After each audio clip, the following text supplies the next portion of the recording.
भाई अभी work power energy की बहुत सारे कॉन्सेप्ट्स हैं छोटे मोटे। चलिए देखिए भाई, क्वेश्चन है आपके लिए वर्क पावर एनर्जी। आज मैं आपको वर्क पावर एनर्जी करा रहा हूँ, है ना। ये ब्लॉक है, ठीक है। Mass is 5 kg।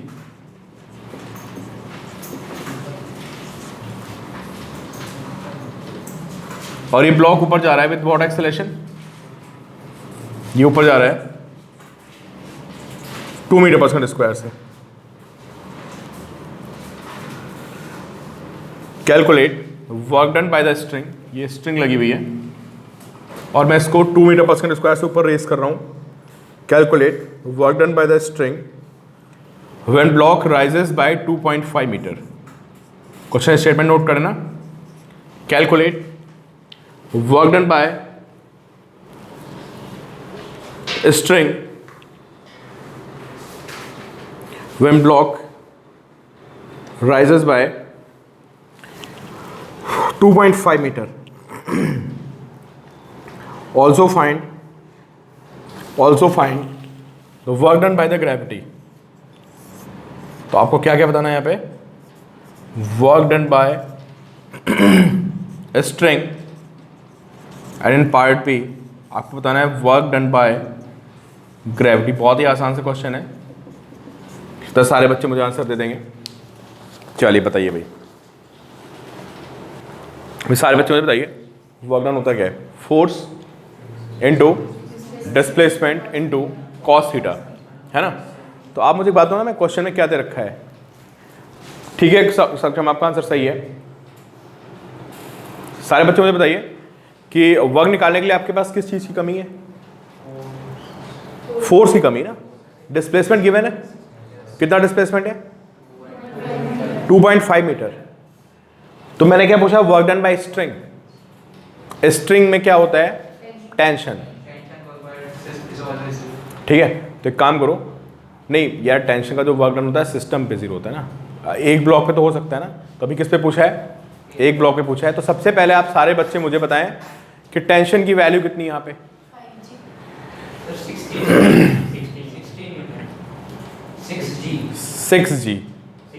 60, बिल्कुल सही। कैसे टेंशन 60 हो गई? बिल्कुल सही। T minus mg is equal to ma। यह ब्लॉक ऊपर जा रहा है ना, अगर ब्लॉक रुका होता या धीरे धीरे जा रहा होता फिर क्या बोलते हैं आप कि tension is equal to mg। But अभी ब्लॉक क्या है यार? ब्लॉक एक्सेलरेटेड है।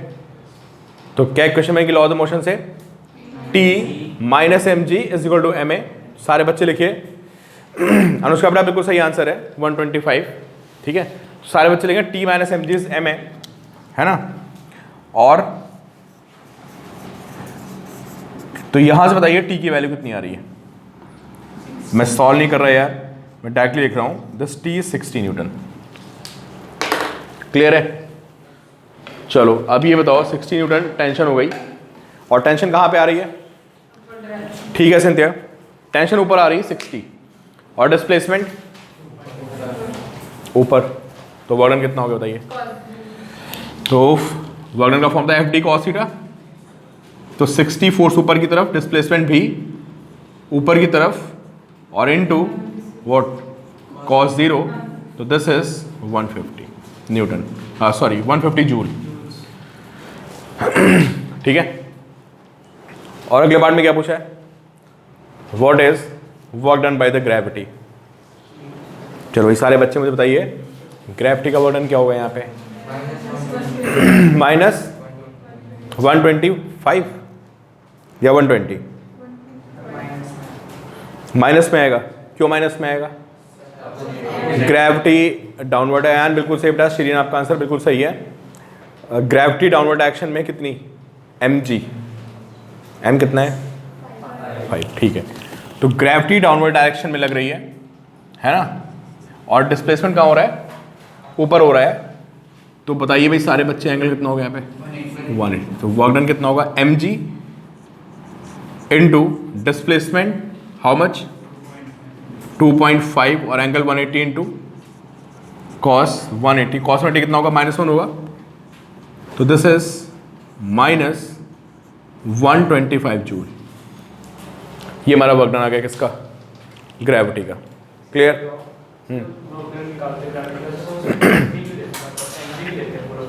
क्या करो?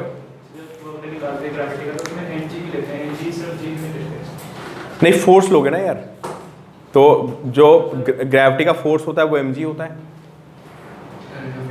भाई। ग्रेविटी का वर्क डन से मतलब है कि जो ग्रेविटी का फोर्स आ रहा है उसका वर्क डन, और जो ग्रेविटी का फोर्स होगा वो क्या होगा, that is equal to weight of the body, है ना। ग्रेविटी इसको पुल कर रही है।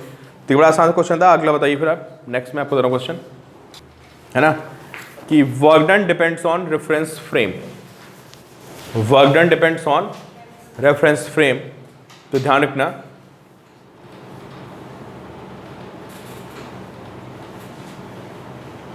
जैसे अभी मैं भागना शुरू कर दूं तो मुझे ऐसा लगेगा कि आप सब में काइनेटिक एनर्जी आ गई है। किधर? खैर काइनेटिक एनर्जी तो कोई एक्शन नहीं होती है, क्योंकि मैं भाग रहा हूं तो हर चीज़ मुझे क्या लिख रही है, पीछे आते हुए नजर आएगी, है ना। तो अभी मैं रेस्ट पे खड़ा हूं तो आप सबकी काइनेटिक एनर्जी कितनी है, 0। और अगर मैं v स्पीड से भागूंगा तो मुझे आप सब में स्पीड दिखेगी v। मैं रिलेटिव लॉस के कॉन्सेप्ट यही होता है ना, क्या लगता है मुझे कि मैं खुद क्या हूँ, रेस्ट पे हूँ और बाकी सब चल रहा है। तो मैं भागना शुरू करूंगा तो आप सब में मुझे क्या नजर आएगी, काइनेटिक एनर्जी, ठीक है। तो जो काइनेटिक एनर्जी होती है depends on frame of reference, कि आप भाग रहे हैं, कि आप रुके हैं, कि आप एक्सेलरेटेड हैं, क्या है, ठीक है। चलिए नेक्स्ट क्वेश्चन बताइए आप लोग मुझे। बोलो। इसमें हमें 2.5 लेना है नीचे की तरफ। बड़ा डिस्प्लेसमेंट ऊपर है ना, कितना, 2.5, और वेट किधर है, तो एंगल 180 आ गया, कॉस 180 -1 होता है। देखो भाई, ये बंदा, अब ये रेफरेंस फ्रेम का क्वेश्चन है थोड़ा सा, ठीक है, आसान सा ही क्वेश्चन है, बिल्कुल मुश्किल नहीं यार। हमें फोर्स देखना है, डिस्प्लेसमेंट देखना है और एंगल देखना है, ठीक है। देखो एक बंदा 1 यहां पे खड़ा हुआ है, ये इसके साथ में 2 खड़ा हुआ है, ये 1 हो गया, ये 2 हो गया, और लिफ्ट ऊपर जा रही है कितने एक्सेलेरेशन से, with a acceleration and with, ये v क्या रखा है इसने। मैं क्वेश्चन रीड कर रहा हूँ। A man 1 of mass m, इसका मास कितना है भाई, इसका मास m है।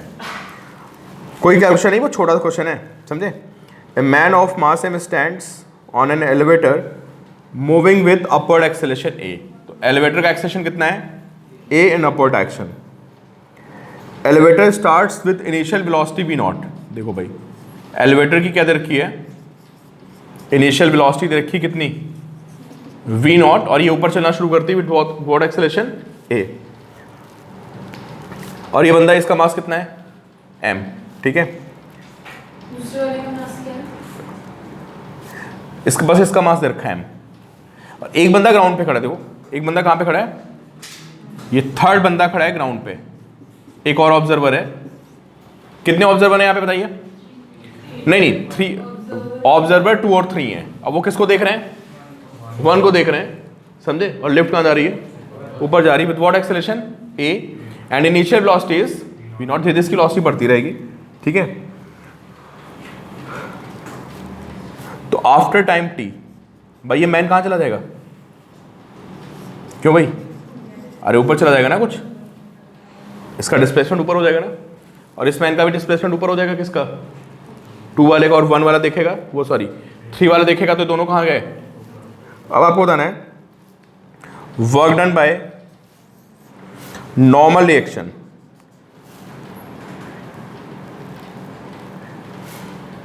Work done by gravity,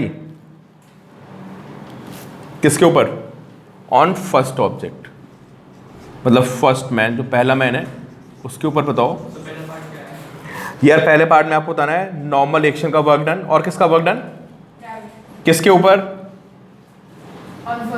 first man. कौन देख रहा है, दोनों देख रहे हैं। 2 आंसर देने हैं आपको, पहले किसके लिए देना आंसर, जो बंदा लेफ्ट में खड़ा है उसके लिए आंसर बताना है, और फिर किसके लिए बताना है, जो लेफ्ट के बाहर खड़ा है। दोनों को क्या क्या वर्क देखेगा, आराम से आप 2 मिनट सोच लो और आंसर दो। क्वेश्चन बहुत ईजी है, बस आपको निकालना क्या है, डिस्प्लेसमेंट निकालना है ना। हाँ, फर्स्ट पर्सन में बताना है किसका वर्क डन, नॉर्मल एक्शन का, इस पर नॉर्मल एक्शन लगेगा ऊपर, और किसका ऑर्डर बताना है, कौन कौन देख रहा है।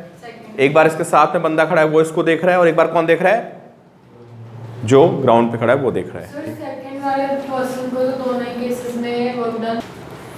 तो देखिए भाई यहाँ पे क्या हो रहा है कि सबसे पहले हमें क्या बताना है, इस पे किसका वर्क डन बताना है, ग्रेविटी का और नॉर्मल एक्शन का वर्क डन बताना है ना।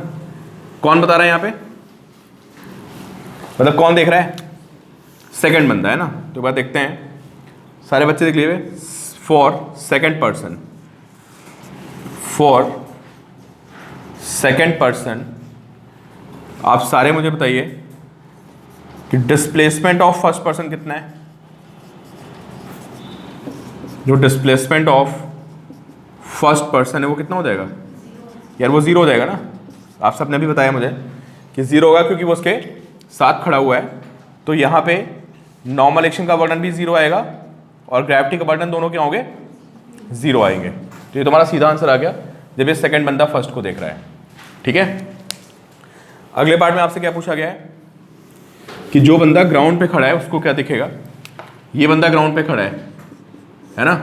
तो सबसे पहले इसको डिस्प्लेसमेंट निकालना है। इसकी वेलोसिटी कितनी थी इनिशियल और एक्सेलेरेशन कितना है। तो लिफ्ट ऊपर जा रही है, तो सेकंड इक्वेशन से आप ये पता कर सकते हो कि ये लिफ्ट कितना ऊपर गई है, मैन कितना ऊपर गया, कितना ऊपर गया, ut plus half AT square. ये मैन का क्या आ गया बताइए, डिस्प्लेसमेंट किधर, ऊपर की तरफ। ठीक है, चलो इस पे नॉर्मल एक्शन कैसे निकलेगी, सारे बच्चे मुझे बताएं। सबसे पहले मुझे इस पे नॉर्मल एक्शन का वर्क निकालना था। कैसे निकलेगी नॉर्मल एक्शन, mg किधर है, डाउनवर्ड। हाँ डायरेक्ट याद रखना चाहिए आपको। वैसे n ऊपर है, कहाँ जा रहा है सिस्टम, ऊपर जा रहा है। तो आपको पता है कि इस केस पे अपरेंट वेट बढ़ जाता है ना। और ग्रेविटी कितनी हो जाती है भाई, ऐसे याद करो ना यार, किस केस में ग्रेविटी क्या होती है, g प्लस ए हो जाती है और नीचे आने पे। तो ये रिजल्ट आपको डायरेक्टली याद होने चाहिए कि नॉर्मल एक्शन कितनी हो गई यहाँ पे, mg प्लस ma। तो इस बंदे पे, फर्स्ट बंदे पे जो नॉर्मल एक्शन है ग्राउंड से वो कहाँ लग रही है, ऊपर लग रही है। और ये बंदा जा कहाँ रहा है, ये जा भी ऊपर रहा है, d। तो वर्क डन कितना होगा बोलिए, n d cos 0, जहाँ पे n की वैल्यू कितनी है, n की वैल्यू mg प्लस ma और d की वैल्यू कितनी है, v not t plus half AT square. This is a work done by normal action. अंश क्लियर है, ठीक है। और इस पे हमें निकालना होता है वर्क डन बाय ग्रेविटी, है ना। जब मैं यहाँ से देख रहा हूँ तो इस बंदे पे ग्रेविटी किधर लग रही है बताइए, डाउनवर्ड। और डिस्प्लेसमेंट कहाँ हो रहा है, ऊपर हो रहा है। एंगल कितना हो गया, 180। तो वर्क डन बाय जो ग्रेविटी होगा वो कितना होगा, force into displacement into cos 180, जिसकी वैल्यू कितनी आ जाएगी, जिसकी वैल्यू आ जाएगी माइनस mg/d। तो ये हो गया माइनस mg और d की वैल्यू कितनी हो गई, v not t plus half AT square. नहीं m के टर्म में आ सकते दो, नहीं उसने मास तो दे ही रखा ना मैं यार, मास तो दे रखा उसने, तो mg हो गया बस।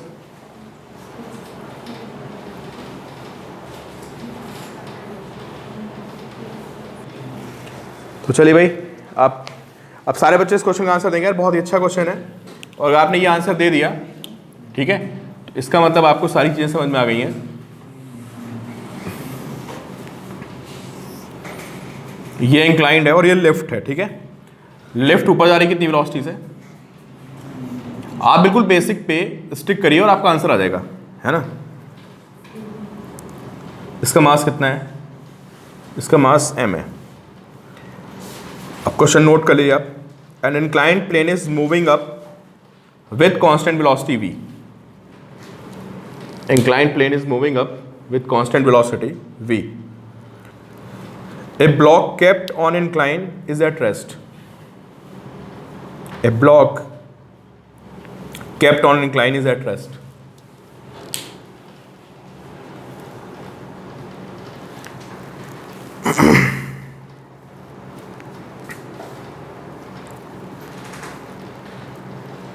ठीक है, ब्लॉक कहाँ पे रखा है, रेस्ट पे रखा है।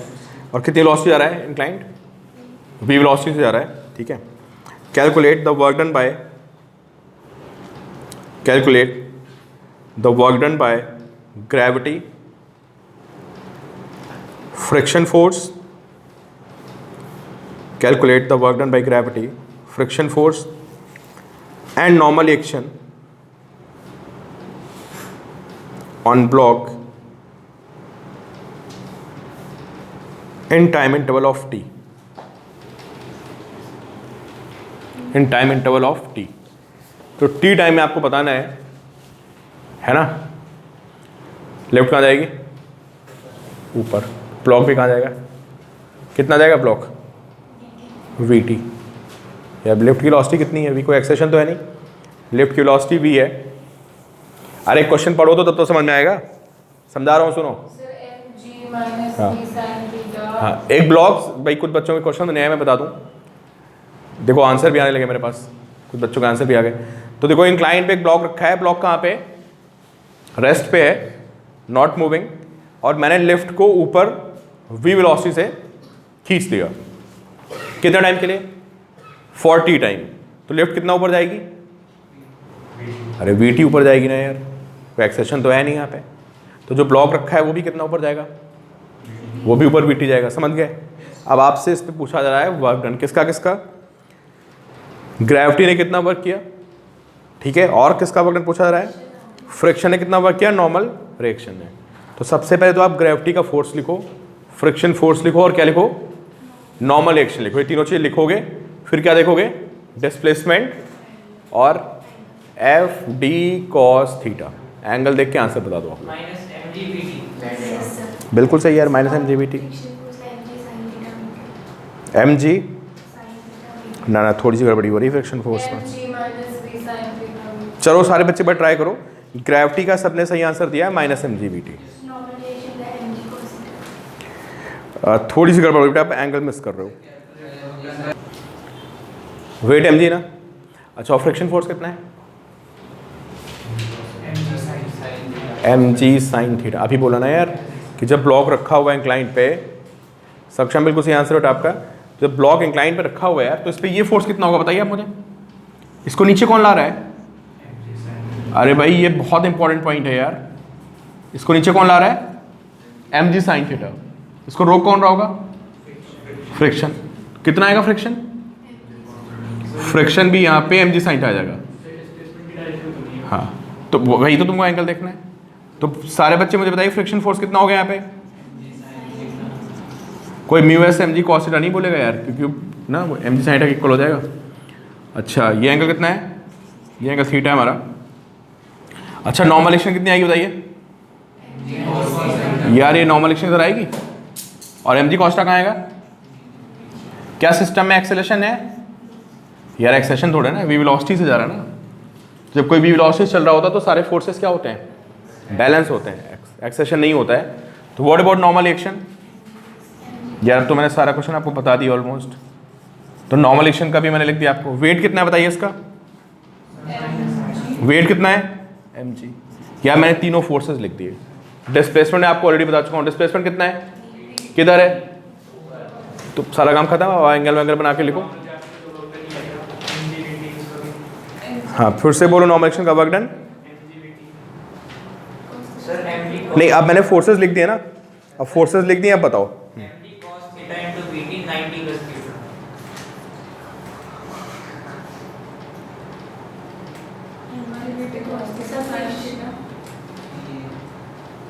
कुछ कुछ सही लग रहा तुम्हारा आंसर, कैसे बताया?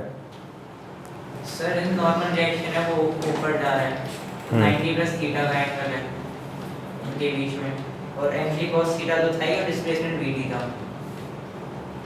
90 प्लस थीटा नहीं एंगल दोबारा से देखो। नॉर्मल रिएक्शन और डिस्प्लेसमेंट में कितना एंगल है? सिंधे बेटा आपके आंसर सारे सही हैं। 90 माइनस थीटा है क्या? 90 माइनस थीटा। हाँ एंगल चेक करो सारे बच्चे फिगर बना के। फिर से बोलो। M G V T cos theta sine theta. Sir friction का mg sin theta vt cos 90 sir friction का mg cos theta mg sin theta vt। भाई आप लोग ना एंगल नहीं निकाल पा रहे हैं। सर 90 माइनस थीटा नहीं आएगा एवरेज? हाँ 90 से आएगा क्योंकि सर यहाँ पे अगर इस साइड पे थीटा है, यहाँ 90 है, तो वहाँ 90 माइनस थीटा साफ साफ दिख रहा है। सर एक बार साइन स्क्वायर थीटा आएगा, एक बार कॉस स्क्वायर थीटा। हाँ सही बोल रहे हो यार तुम बिल्कुल। किस में कॉस स्क्वायर थीटा आएगा? नॉर्मल वाले में कॉस स्क्वायर थीटा और उसमें साइन स्क्वायर। बिल्कुल सही, गुड। कितना है नॉर्मल एक्शन में? पूरा वर्डन बोलना। नॉर्मल में है mg cos theta vt cos theta. ठीक है इसमें है minus mg sin theta vt sin theta. ठीक है। चलो भाई टाइम ओवर, इसलिए मैं बताता हूँ आपको। इतना मुश्किल है ना, कॉम्प्लिकेट कर दिया आप लोगों ने यार, इतना मुश्किल है ही नहीं कुछ का। चलो भाई सबसे पहले किसका वर्डन निकालना था बताइए? क्यों भाई सबसे पहले किसका वर्डन निकालना था? ग्रेविटी का निकालना था। चलो ग्रेविटी किधर है बताओ? अरे भाई ग्रेविटी किधर है? डाउनवर्ड है ना? डिस्प्लेसमेंट कहाँ है? कितना? VT.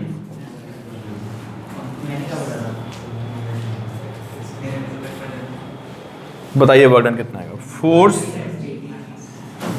Into displacement into cos 180। कितना आ गया यार? आप लोग बिल्कुल बेसिक पे जाया करो यार, आप लोग ना जल्दबाजी में कुछ ना कुछ स्किप कर देते हो। अब इतना मुश्किल नहीं था कि किसी बच्चे का आंसर ना है। पूरी क्लास में एक बच्चे का आंसर आ रहा है बस, और एक ऑनलाइन बच्चे ने मुझे आंसर दिया। ये आ गया मैथ्स एमजीबीटी, क्लियर? चलो अब मैंने किसका वर्डन पूछा था इसके बाद? फ्रिक्शन का वर्डन पूछा था। चलो बताओ फ्रिक्शन किधर है? अरे फ्रिक्शन रिएक्शन बताओगे यार? ये है फ्रिक्शन है, और कितना है बता दो? mg sin theta. यार तुमको mg साइड फ्रिक्शन दिख रहा है, तुमको ये दिख रहा है, तो तुमको क्या चाहिए? और इसके बीच का एंगल चाहिए यार, एंगल निकाल दिया होता है। तुम लोग ना बेसिक से क्वेश्चन चला। ये एंगल कितना है देखो, देख लो यार, आप लोग एंगल निकाल पाते हो? ये एंगल कितना है? क्या हो जाएगा? 190 माइनस थीटा हो जाएगा वर्टिकली ऑर्थोगोनल। देखो बहुत सारे बच्चे एंगल नहीं बता पाते हैं, और इसकी बार बार में जरूरत पड़ती है। तो जिनको भी एंगल में दिक्कत हो एक बार ढंग से देख लो। ये एंगल कितना है देख लो यार, बाद में फिर तुम लोग ऐसे पूछते हो ना 90 माइनस कितना एंगल? 90 minus theta. तो ये कितना आएगा? तो यार सिर्फ चीज़ आपको याद होनी चाहिए। एंगल कितना हो गया? अब वर्डन का फॉर्मूला क्या होता है बोलिए भाई? क्या होता है फॉर्मूला? है एफ डी कॉस थीटा होता है। एफ कितना है यहाँ पे? mg sin थीटा डिस्प्लेसमेंट कितना है? vt VT. इसमें क्या दिक्कत थी यार? और ये कितना आएगा? cos 90 minus. इसमें तो ऐसा क्या टफ था? बिल्कुल आप बेसिक पे जाते हैं, फोर्स निकालते हैं, डिस्प्लेसमेंट निकालते हैं, एंगल लिखते हैं। कितना आया? M G V T cos 90 minus theta कितना होता है? अरे कॉस 90 माइनस थीटा कितना होता है? साइन थीटा होता है ना, किसी को नहीं पता? Sine theta into sine theta कितना हो गया? यार इसमें क्या दिक्कत थी बताओ? आराम से सॉल्व किया करो क्वेश्चन को। वर्कडन आ गया, क्लियर? चलो अच्छा, ये हमारा वर्कडन आ गया इसका, फ्रिक्शन का आ गया। चलो नॉर्मल एक्शन का बोलो। नॉर्मल रिएक्शन का mg vt कितना है नॉर्मल एक्शन पहले बताओ? कितना normal action? M G cos के बराबर है?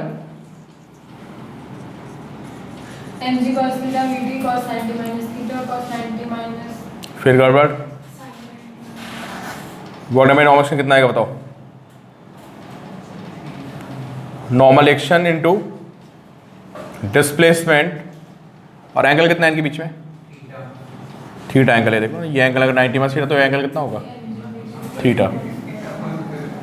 तो एन कितना है? M G cos theta. Displacement कितना है?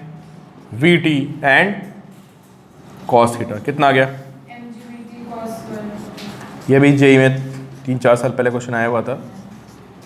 फ्रिक्शन का वर्डन पूछा था उसने वैसे। तो वर्डन कितना हो गया? M G V T cos square theta. हाँ बोलो।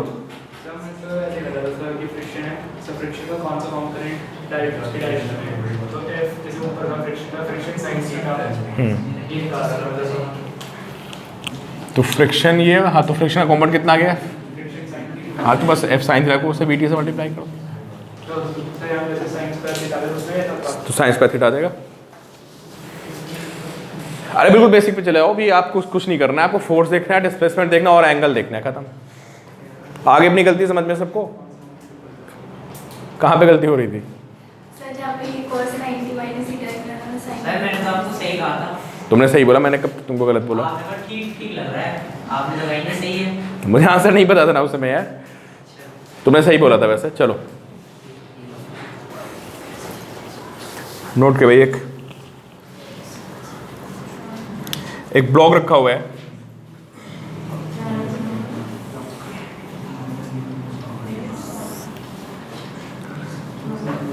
टेन केजी का ब्लॉक है, मास कितना हो गया 10 केजी, और एक बंदा यहां पे खड़ा है,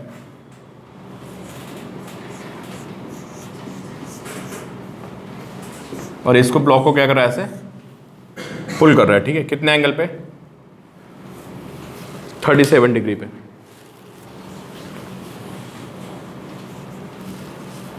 ये बंदा इस ब्लॉक को ऐसे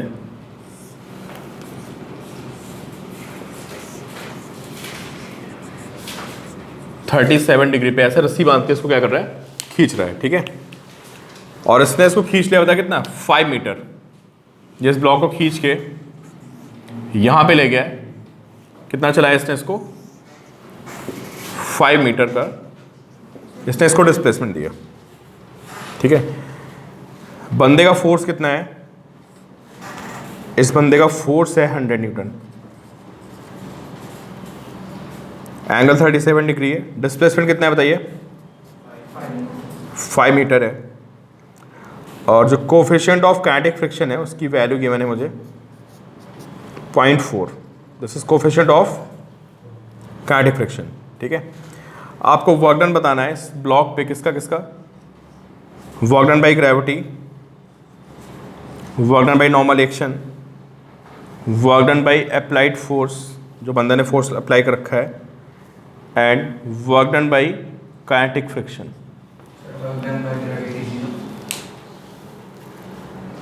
गुड।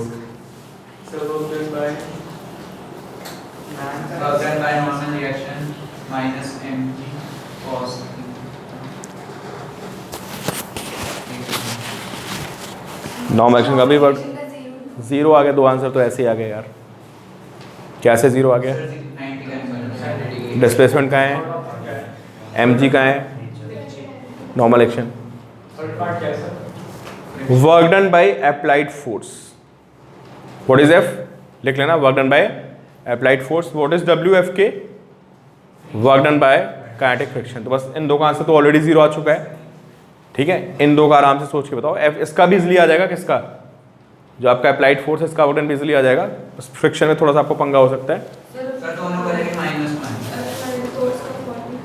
अप्लाइड फोर्स का कितना आ रहा है 400 आ रहा है, नहीं बेटा -400 तो नहीं आएगा। अच्छा सबको समझ में आ रहा है कि ग्रेविटी का वर्क डन जीरो है, क्लियर सभी को, वाई ग्रेविटी डाउनवर्ड, डिस्प्लेसमेंट आगे एंगल 90, नॉर्मल एक्शन का work done zero, zero work done का मतलब समझते हो तुम लोग क्या होता है, वो बेटा उसकी वेलोसिटी में कंट्रीब्यूट नहीं करता है, जिसका वर्क डन जीरो होता है वो फोर्स वेलोसिटी को चेंज नहीं कर पाता है। तो क्या ग्रेविटी की वेलोसिटी को चेंज करेगा, कौन चेंज करेगा, जो रस्सी से खींच रखा है वो चेंज करेगा, और कौन चेंज करेगा, जो पीछे काइनेटिक फ्रिक्शन लग रहा है वो उसको क्या करेगा, स्टॉप करेगा। तो चलो एक बार सोचो सारे बच्चे, मुझे आंसर दें। अच्छा पहले मैं अप्लाइड फोर्स का निकाल दूंगा वर्क डन, यार बच्चे मीटिंग,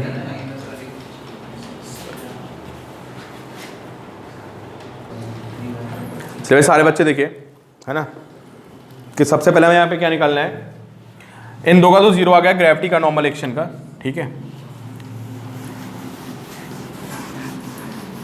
अभी हमें वर्क डन किसका निकालना है बताइए, थर्ड पार्ट में किसका वर्क डन निकालना था, अप्लाइड फोर्स का। तो ये अप्लाइड फोर्स कितना है 100 है, this is applied force 100, displacement कितना है, थीटा कितना है 37, तो वर्क डन कितना हो जाएगा FD cos 37, 100 इंटू 5, cos 37 याद है सभी को, 4/5 होता है, जिसको नहीं याद है तो देख लो भाई, ये 37 का एंगल बहुत इंपॉर्टेंट होता है हमारे लिए, मैं 5th 6th टाइम्स आपको बता रहा हूँ कि अगर ये एंगल 37 होता है तो इसके सामने की साइड कितनी होती है ये और ये 5, इसको रट लो।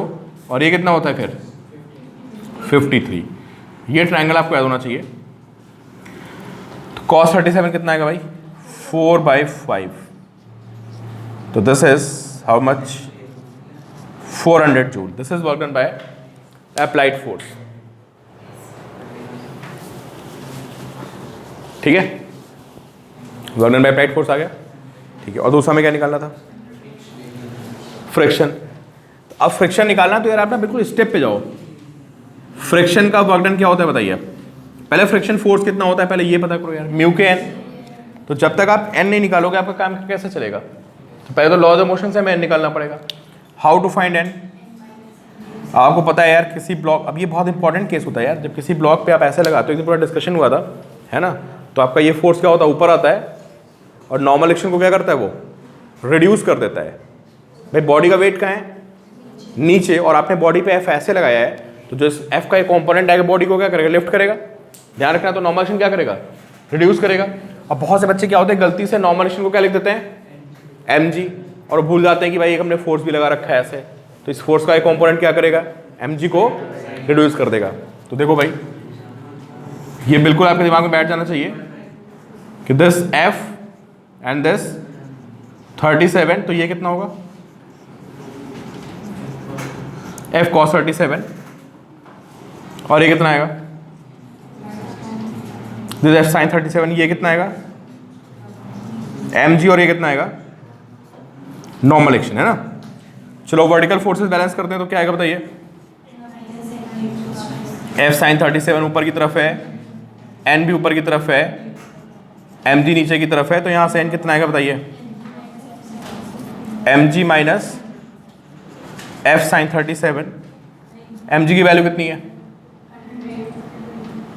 100 mg, f कितना है 100, और sin 37 कितना होता है 3/5। तो यहाँ से n की वैल्यू कितनी आ गई 40। तो सबसे पहले तो मैं n निकालना था, n आ गया। ठीक है, वर्टिकल फोर्सेस बैलेंस करके अब फ्रिक्शन फोर्स कितना होता है बताइए आप। म्यू के n, म्यू के कितना है 0.4, n कितना है 40। ठीक है सर, दिस इज 16। ये फ्रिक्शन फोर्स आ गया। और वर्क डन कितना होगा बताइए आप।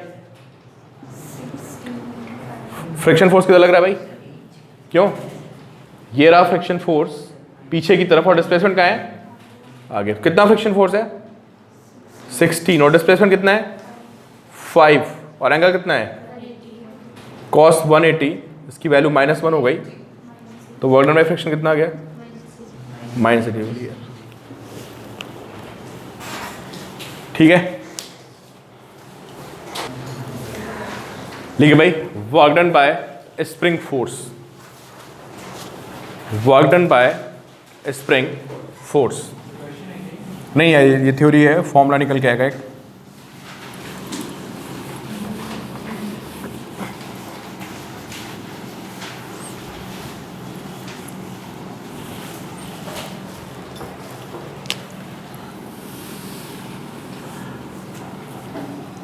अच्छा, स्प्रिंग का फोर्स कैसा होता है, कांस्टेंट या वेरिएबल।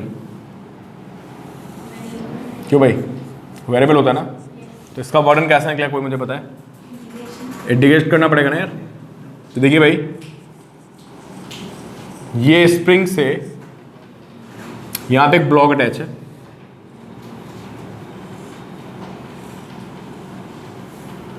जिनके अभी हाफ ईयरली में सब्जेक्टिव पेपर हो उनका डेरिवेशन आ सकती, देख लो इंपॉर्टेंट है। ठीक है सक्षम है ना। ये ब्लॉक हो गया, इसका मास कितना है m, और इसको मैंने थोड़ा सा आगे पुल कर दिया। ठीक है, कितना आगे पुल कर दिया मैंने इसको, सारे बच्चे देख लें, लिख लेना इंपॉर्टेंट डेरिवेशन, जिनके अभी हाफ ईयरली या फाइनल्स के एग्जाम्स होंगे उनके आ सकती डेरिवेशन। ये कितना डिस्प्लेस कर दिया मैंने इसको x, जिनके अभी सब्जेक्टिव पेपर होने वाले हैं जब भी।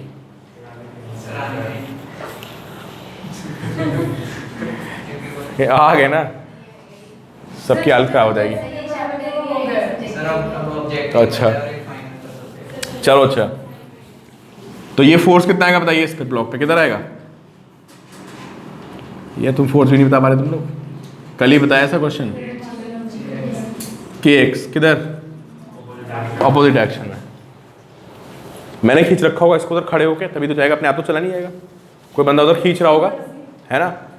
ठीक है, लेकिन हमें किससे कंसर्न है अभी? स्प्रिंग के वर्क डन से। ठीक है, अब ये बताओ यहाँ पे एक्स की वैल्यू कितनी थी? यहाँ पे एक्स की वैल्यू 0 थी। ठीक है, तो अब सोचो पहले ये ब्लॉक x1 पे था और फिर ये ब्लॉक कहाँ पहुँच गया? x2 पे। तो लिखिए वर्क डन बाय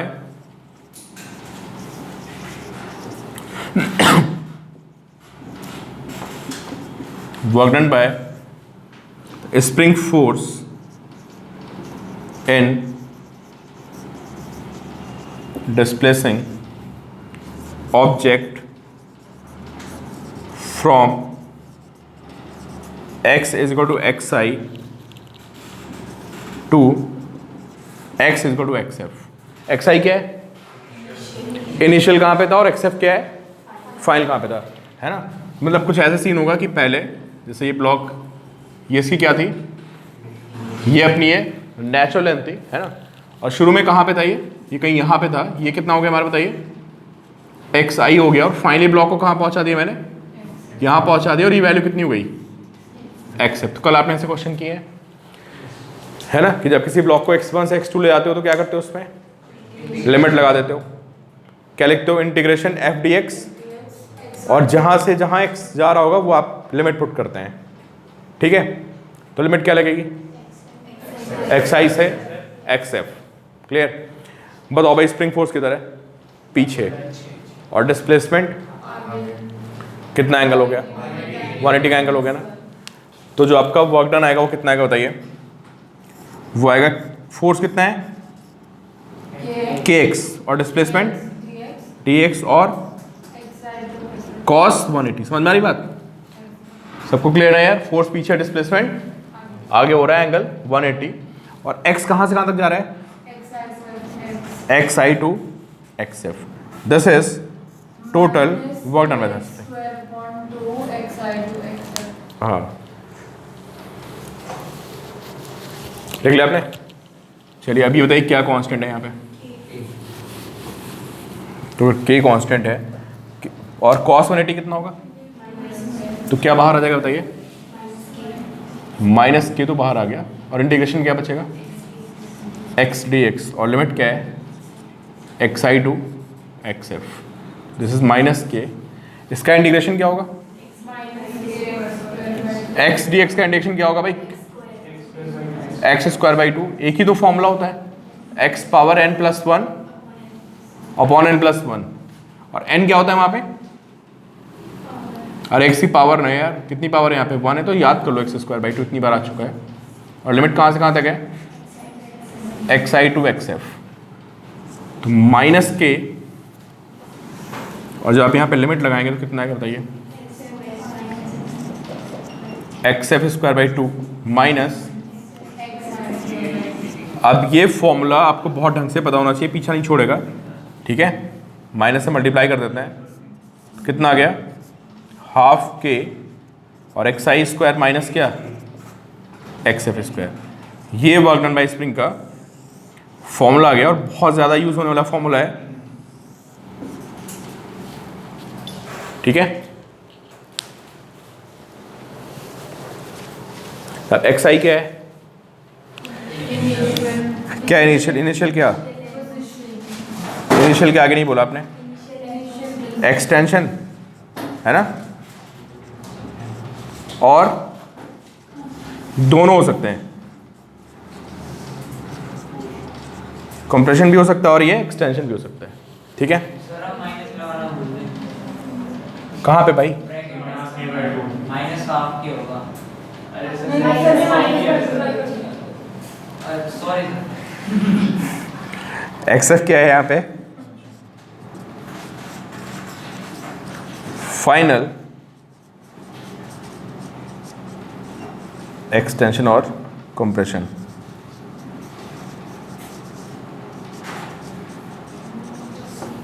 ठीक है, जैसे आप mg से अभी देखते थे ना, mg ग्रेविटी और फ्रिक्शन। अब एक नया फोर्स आ गया हमारे पास, कौन सा फोर्स? स्प्रिंग फोर्स, और अब प्रॉब्लम्स में ब्लॉक के साथ क्या लगा होगा, स्प्रिंग लगा होगा, तो फॉर्मूला हमेशा क्या आएगा, half X I square minus X F square. ठीक है,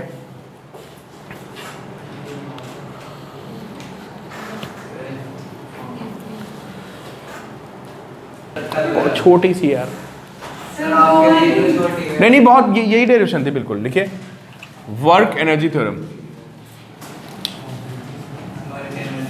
अब ये समझ लो पूरा चैप्टर इस पे बेस्ड है। जैसे मैं आपको बताया था ना, लॉज ऑफ मोशन में एफ इज एम ए था, हर क्वेश्चन में एफ इज एम ए लगता था, वो एफ बी डी बना के हम लोग बैलेंस करते थे। अब यहाँ पे हर क्वेश्चन में जितने भी क्वेश्चंस हैं वो सारे के सारे क्वेश्चन किससे सॉल्व होंगे, वर्क एनर्जी थ्योरम, है ना। तो ये आपको बहुत ढंग से डेरिवेशन भी पता होना चाहिए, और बेसिकली आपको ऑलरेडी पता है, मैं आपको बताऊँ ना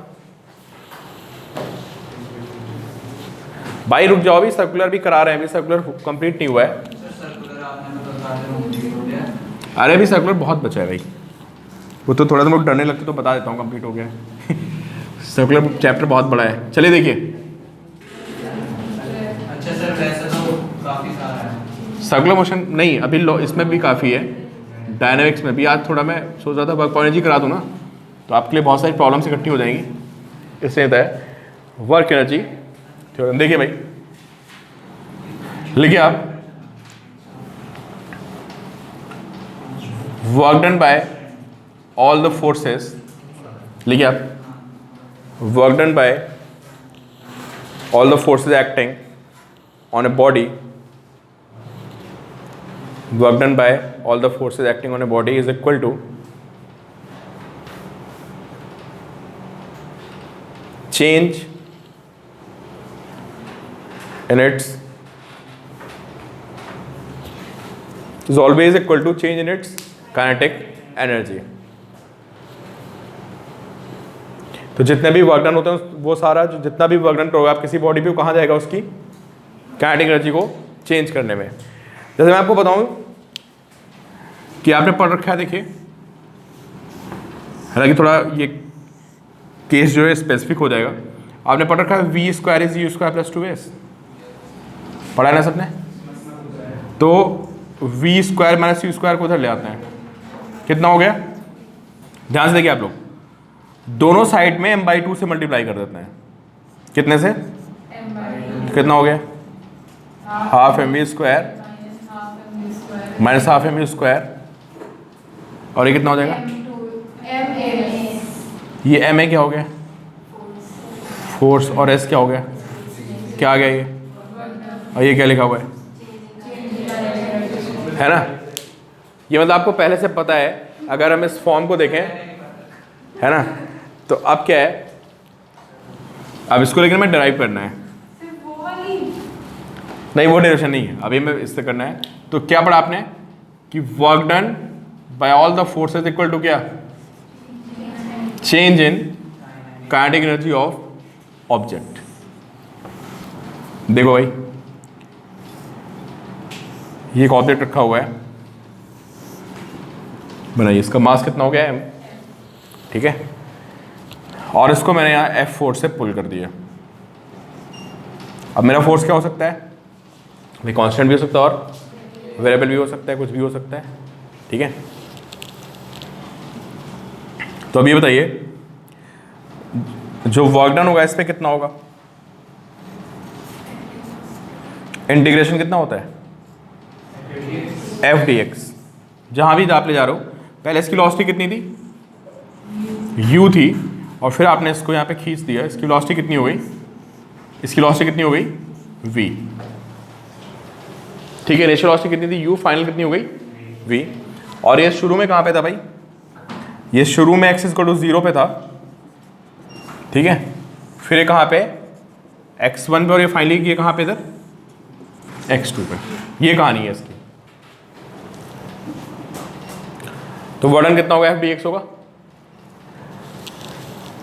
एफ को क्या लिख सकते हैं, एम ए लिख सकते हैं, बोलिए आप। तो वर्डन कितना होगा बताइए, एम ए डी एक्स, ठीक है। अब आप याद करिए कि आपने एक फॉर्मूला पढ़ा था काइनेमेटिक्स में कि जो एक्सेलेरेशन होता है V D B by D X, अब जिन्होंने डिफरेंशिएशन नहीं पढ़ा है वो बच्चे इसको नोट कर लें यार, dx बहुत से बच्चों ने इसमें डिफरेंशिएशन नहीं पढ़ा हुआ है ना, ये वाली प्रॉब्लम्स, तो ये नोट कर लीजिए। वैसे अगर किसी को ये फॉर्मूला समझना है तो मैं बता दूं, किसी बच्चे को याद आ रहा है कैसे आता है फॉर्मूला? किसी को नहीं याद आ रहा यार। ए होता है D V by D T, पता है? बहुत बढ़िया, किससे मल्टीप्लाई? और डी एक्स से डिवाइड, बिल्कुल सही। तो ये D x by D T क्या बन गया? क्या बन गया? वेलोसिटी बन गया ना ये। इसको v लिख देते हैं तो क्या बचा ये? ये आपको पता होना चाहिए बहुत ढंग से, ये बात है ना। ये काइनेमेटिक्स में हमने पढ़ रखा है कि a होता है v dv by D X. अब ये डेरिवेशन है तो हम क्या करते हैं, इसको a को लिख देते हैं v dv by D x. ऐसा क्यों कर रहे हैं बताओ? ऐसा इसलिए कर रहे हैं जिससे हमें वेलोसिटी के टर्म में पता चल जाए हो क्या रहा है। तो क्या आएगा बताइए? v dv by D x and into क्या? डी एक्स से डी एक्स कैंसिल हो गया, कितना आ गया बताइए? ये हमारा वर्क डन आ गया। तो हमने वर्क डन डी एक्स से किस में कन्वर्ट कर दिया बताओ? डीवी में कर दिया, ठीक है। हमारा वर्क डन था वो डी एक्स से किस में आ गया? डीवी में आ गया। तो अगर ये डी एक्स में होता तो हमारी लिमिट लगती क्या? x1 से x2 लगती। अब लिमिट क्या लगेगी बताओ भाई? यहाँ क्या चेंज हो रहा है? वेलोसिटी चेंज हो रही है, तो लिमिट किसकी लगेगी? वेलोसिटी की लगेगी। तो लिखिए net work done, net work done is equal to कितना आएगा बताइए भाई? जो नेट वर्क डन आएगा वो होगा इंटीग्रेशन कितना? m v dv limit u to v, mv square by 2, बिल्कुल सही। m को बाहर कर देते हैं, है ना। Half mv square minus half v dv का इंटीग्रेशन क्या होगा? v square by v square by 2। शुरू में आपकी लिमिट वेलोसिटी कितनी थी, बाद में कितनी हो गई? v। तो ये m हो गया। जब आप लिमिट पुट करेंगे कितना आएगा? v square by 2 minus v square by 2। और ये क्या लिखा हुआ है भाई? ये लिखा हुआ है this is half M V square and minus क्या? Half M V square. ये हमारा वर्क डन आ गया, जिसको हम क्या लिख सकते हैं? Change in kinetic energy. तो आप समझिए कि आपने जो V square is equal to U square plus 2s पढ़ा था ना, वही है, बस हमने एक डिफरेंट तरीके से पढ़ लिया। अभी बताया ना आपको कि V square is equal to U square plus 2s में यू स्क्वायर को उधर ले आइए तो क्या बनेगा? V square minus U square is 2s। दोनों साइड में हम बाई 2 से मल्टीप्लाई कर दिए, तो वही इक्वेशन है, बस उसकी थोड़ी फॉर्म क्या हो गई है? चेंज हो गई है। तो वो हमारी वर्क एनर्जी थ्योरम ही होती थी, कौन सी? थर्ड इक्वेशन ऑफ काइनेमेटिक्स को थोड़ा सा मॉडिफाई कर दें तो क्या बन जाएगा? Work energy theorem. तो जैसा एफ इज एम ए होता था लॉ ऑफ मोशन का, वैसे ही हमारी यहाँ पे वर्क एनर्जी थ्योरम है। सारी प्रॉब्लम्स 99% प्रॉब्लम्स यहाँ से आपकी सॉल्व होंगी, ठीक है। चलो ठीक है भाई, मिलते हैं कल सुबह। आ जाओ यार, कल इसको डाउट थोड़ी मेहनत कर लो, है ना। 7:30 मॉर्निंग 7 पे आ जाओ, 7 बजे। अरे उठते नहीं क्या तुम लोग सुबह 7 बजे? सर मेरी 6 क्लास होती है मैडम। हाँ अरे भाई आ जाओ कल। अरे जाके फिर सो जाना। हाँ